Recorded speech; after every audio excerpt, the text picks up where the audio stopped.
Greetings everyone, this is Rock'n'Roll Spot coming at you with another installment of Building the Team. So, last week's team was, in the mixed universe game, ended up being the Authority. Didn't win, but honestly, each game was actually fairly close. Some highlights included one of the Triple H's performing a spine buster on Nimrod. As well as Midnighter taking down more than his fair share of opposing figures. Seriously, that Midnighter figure, even though it's 6-7 years old, it still it still holds up. Yeah, if it were put out today, it'd have a higher defense value. That's probably it. Maybe an opening 4 damage. But yeah. And an opening 12 attack probably too. But it is such a damn good figure, and yeah, you pretty much have to go after him by himself. In fact, one of the teams I went up against, which was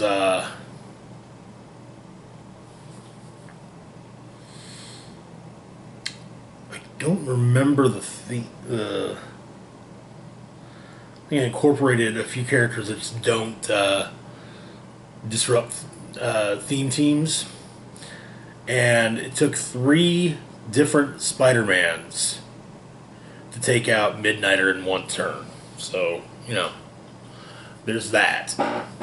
Anyway, so this week's build is 600 points, DC only, hence the Superboy shirt.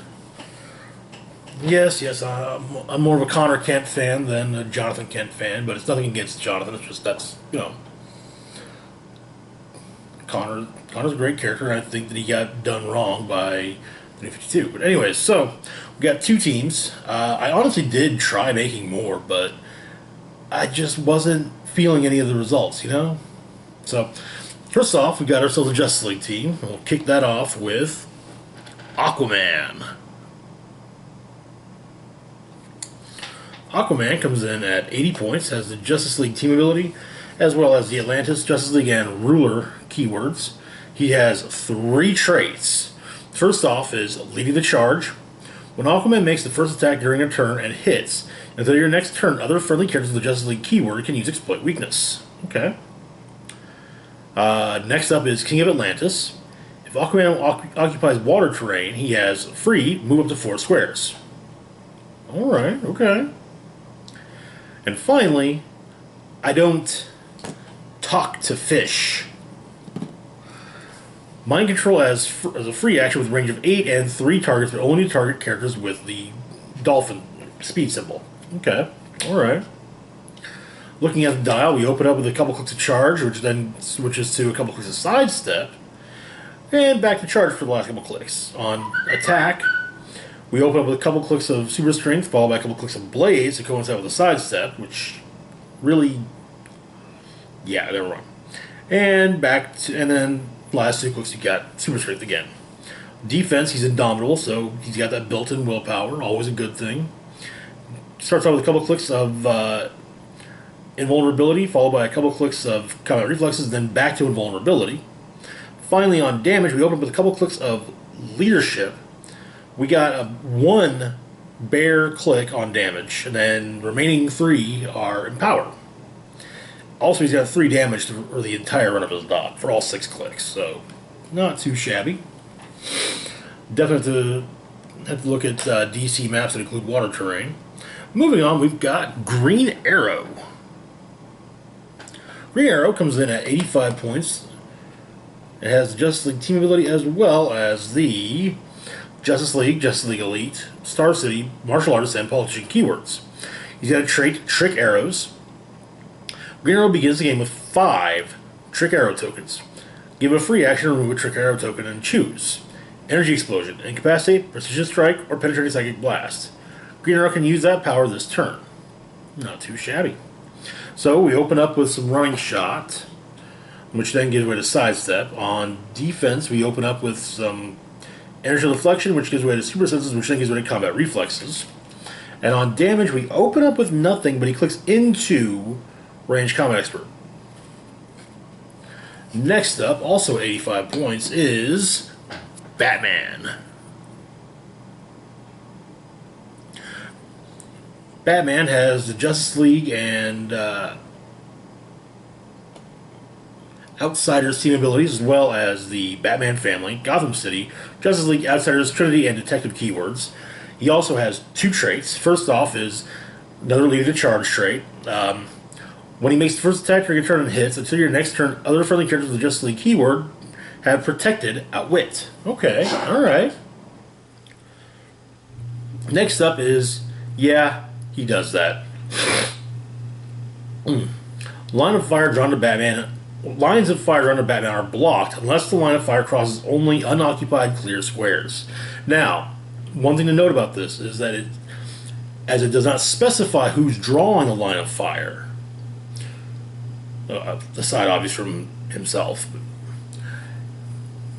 that means that friendly characters also can't see Batman or draw a line of fire to him unless the line crosses only unoccupied clear squares, which does also counteract improved targeting, because you're not taking it.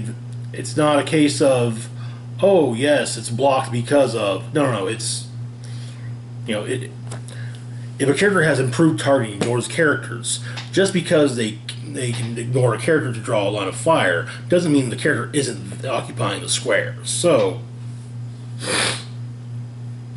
alright, so looking at his dial, we open up on speed with a special power, using your momentum against you, which gives him charge, leap, climb, and sidestep. When Batman breaks away, you may choose an opposing character he broke away from.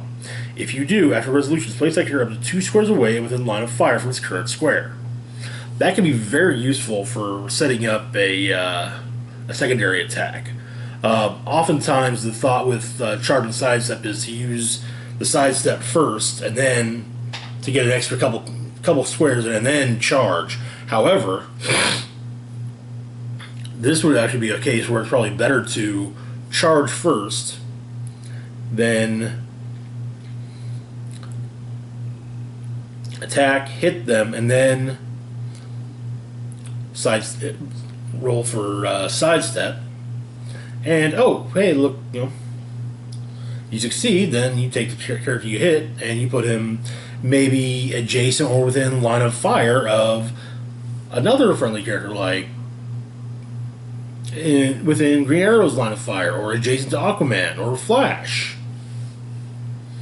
Alright, so using your momentum against you gives way to a couple clicks of sidestep. And then on attack, we have a few clicks of incapacitate, and that's, well, all he's got. On defense, he's got Indomitable, so again, he's got, just like Aquaman, he's got the built-in willpower. He opens up with 3 clicks of combat reflexes, followed by 2 clicks of super senses. On damage, we open up with a couple clicks of Outwit, followed by a couple clicks of Perplex, and then back to Outwit. Alright, moving on, we've got Wonder Woman. Alright, so 1D here comes in at 100 points even. She has the Justice League team ability, as well as the Amazon, Justice League, Trinity, Mystical, and Warrior keywords. She also has a lead in the charge trait. When she hits, makes and hits with the first attack during a turn and hits. Other friendly characters, the Justice League keyword can use Close Combat Expert. Okay, alright. That can be useful. Then we got another trait, Lasso and Shield, which gives her initial deflection, as well as super senses, but only against close attacks. Okay. Then, looking at the dial, we open up with a few clicks of charge, followed by a few clicks of flurry. On speed, on attack, we open up with a couple clicks of Blaze Claw's Fangs, followed by a few clicks of super strength. On defense, she's also Indomitable, and we got a few clicks of invulnerability, followed by a few clicks of toughness, and sadly, nothing on damage. Next up, we've got none other than Mr. Guy Gardner. Guy comes in at 120 points. He's got the Green Lantern Corps, Justice League International, and Warrior keywords. He has a construct ability, but we're not using any constructs. Though I totally could have if I had kept Steel on the team. Fudge. So we're not going to worry about the construct, the construct ability. Next up, we have a trait, I'm Not Your Mule, Fuzzy Blue Elf. During your first turn, Guy Gardner can use the carry ability to carry up to 8 characters regardless of their combat symbols. So he could carry Wonder Woman even though she flops. Looking at his dial, we open up with the special power, or special speed power, Get in Your Face. Guy Gardner can use Charge. Give Guy Gardner a move action. If he ends his movement adjacent to an opposing character, the move action counts as a free action instead, and he uses Battle Fury until that character is KO'd. That's pretty good. That then gives way to regular Charge, then he picks up Sidestep. On attack, he opens up with Precision Strike, which then gives way to Quake. On defense, he opens up with Invincible, which then gives way to Invulnerability, which then gives way to Combat Reflexes. And on damage, he starts off with a special power, Will. Guy Gardner can use Willpower. When an opposing character targets Guy Gardner without Wit or Perplex, roll a d6. On a result of 4 through 6, ignore that effect. So that's pretty good. And that then gives way to Close Combat Expert. Finally for the team, we've got the Scarlet Speedster himself, the Flash. I'll never get tired of this sculpt, I swear. It does kind of remind me of a story I once heard years ago. Apparently, at a convention, I don't remember who the writer was that was relating the story, but he asked the late Michael Turner one night to make a sketch of the Flash, and so he basically just grabbed a napkin and some red and yellow pencils, just drew all these lines, a whole bunch of red lines, a couple of yellow lines, a whole bunch more red, and some more yellow at the bottom. And it's like, there you go, like that's kind of clever. Anywho, so Flash comes in at 130 points. He has the Justice League and PD team abilities, as well as the Central City, Justice League, Police, Scientist, and Speedster keywords. He also has improved movement and ignores elevated terrain. Okay. And finally, 2 traits. First off is Speed Force. When the Flash moves at least 1 square and hits 1 or more adjacent characters, you may place a speed token on this card, and after actions resolve, increase the Flash's speed value by the number of speed tokens on this card. Next up, we have Faster Than Thought. Flash can use Super Senses. Once per turn, you may remove a speed token from this card to re-roll one of his Super Senses rolls. Okay. Looking at the dial, we open up with Hypersonic Speed, which then gives way to Charge. We got nothing on attack, sadly. On defense, we open up with Defend, though he does have traded Super Senses, so which then gives way to Combat Reflexes, which then gives way to Willpower. And finally, on damage, we open up with the special power Flash Fact. If the Flash has at least 2 speed tokens on this card, he can use Empower.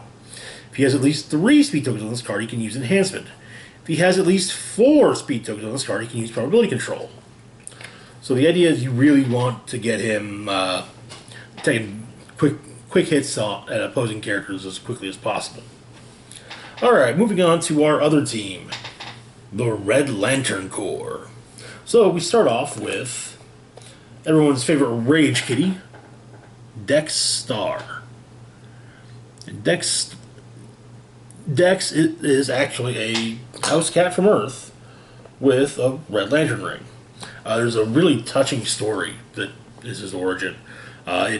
It's floating around the internet. You've probably seen it. He was a stray cat picked up by a sickly woman. Woman died, and Dex was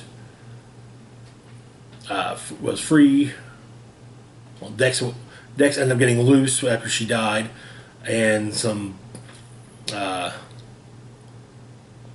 thugs tried to basically abuse him, tossed him into a sack, and then tossed the sack over or off of a bridge, and the red ring came to him, and then Dex actually went after the guys who tried to kill him, and killed them, and thought himself to be a good kid for having done so. But he was named he was named after the cable television show character Dexter. Yeah, Dexter's been around that long, and Dexter was a thing when he was created. So, Dexter comes in at 65 points, has the Red Lantern Corps and animal keywords, as well as the trait Adorable Fiend. Dexter can use shape change and super senses. Okay. On speed, Dex opens up with Charge, which then gives way to the special speed power Rage, Nimble and Fierce.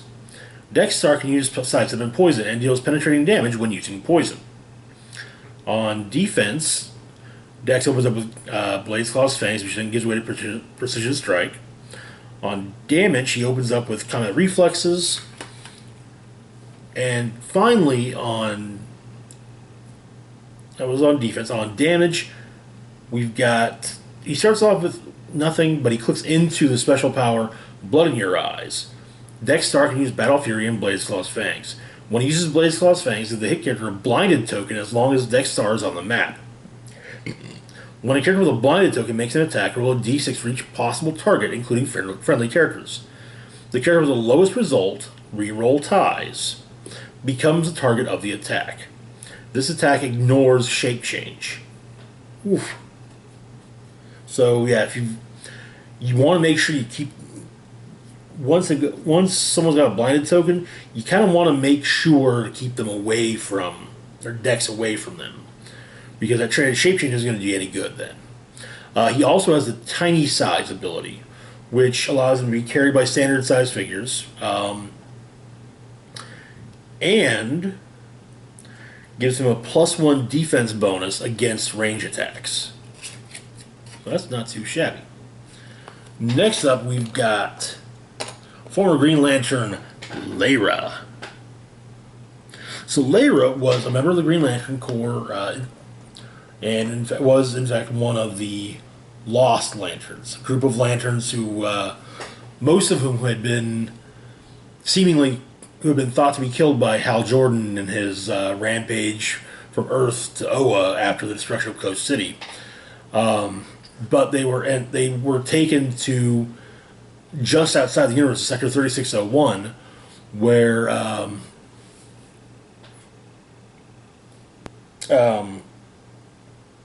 the Manhunters were utilizing them and their willpower to fuel their various machines. Hal actually discovered them after his redemption arc and freed them, though they really never... Most of the Lost Lanterns never really trusted Hal again. And hey, with good reason. I mean, this is the guy that killed them. And here he is, back working alongside them. Yeah, left them for dead, I should say. Anyway, so Lyra comes in at 90 points. She has the Red Lantern Corps and Martial Artist keywords, as well as the trait, They Murder Kihan and His Family. When any opposing character has a Sinestro Corps keyword, Lyra modifies her combat values by +1 and uses Battle Fury. Okay, which means that she then ignores shape change, cannot herself be carried, which she's a flyer, so yeah. It's not exactly easy. There are ways, but generally speaking, no. So, looking at her dial, she opens up with Charge, which then gives way to Flurry. On attack, she opens up with Blade's Claw's Fangs, which then gives way to the special power Rage. The same as Dexter's Poison, penetrating poison, basically. On defense, she opens up with Toughness, which then gives way to Combat Reflexes. On damage, she opens up with Exploit Weakness, which then gives way to Empower. That's a pretty good combination of powers, if I don't say so myself. Next up, we've got Bleeze. So Bleeze comes in at 125 points. She has the New Guardians and Red Lantern Corps keywords, as well as the trait Focused Seductress. At the beginning of the game, choose an opposing character. An opposing character. Bleeze can use mind control, but only to target that character. If she is adjacent to that character, this use of mind control is a free action. Looking at her dial, she opens up with Charge, which then gives way to Flurry, which then gives way to Earthbound Neutralized. On attack, she opens up with Quake, which then gives way to Blaze Claw's Fangs. On defense, she opens up with Invulnerability, which gives way to Toughness, which then gives way to Combat Reflexes. And finally, on damage, we open up with the special power Rage, Self-Control Ritual. Bleeze can use Poison and deals penetrating damage when using it. At the end of your turn, if no opposing characters took damage from Bleeze this turn, modify her defense value by +1 until your next turn. Okay? Then this gives way to Battle Fury, which is actually fairly common for, I think, all of them, really.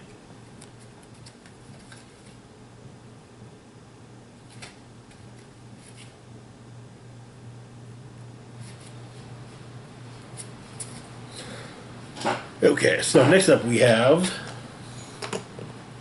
the leader of the Red Lantern Corps himself, Atrocitus. Yes, he is basically puking up rage vomit. Rage vomit, rage blood, whatever you want to call it. So Atrocitus comes in at 160 points, has the new Guardians and Red Lantern Corps keywords. Looking at his dial, we open up with Charge, which gives way to Flurry. On attack, he opens up with Super Strength, which then gives way to the special power Rage, Building. Atrocitus can use Poison and deals penetrating damage when doing so. Friendly characters with the Red Lantern Corps keyword that use Poison can use it to do 2 damage instead of 1 if they are adjacent to 2 opposing characters or fewer. Okay. Next up, we've got on attack, we've got Blaze Claw's Fangs. Defense, he's Indomitable, which is, I think he's the only. No, he's not. He's not the only one with it on. He's the only one so far with it, but on this team. But yeah. Power-wise, we open up with Impervious, followed by Invulnerability, followed by Toughness. On damage, he opens up with a special power, Blood Prophecy. Each time Atrocitus damages an opposing character, give him a Prophecy token.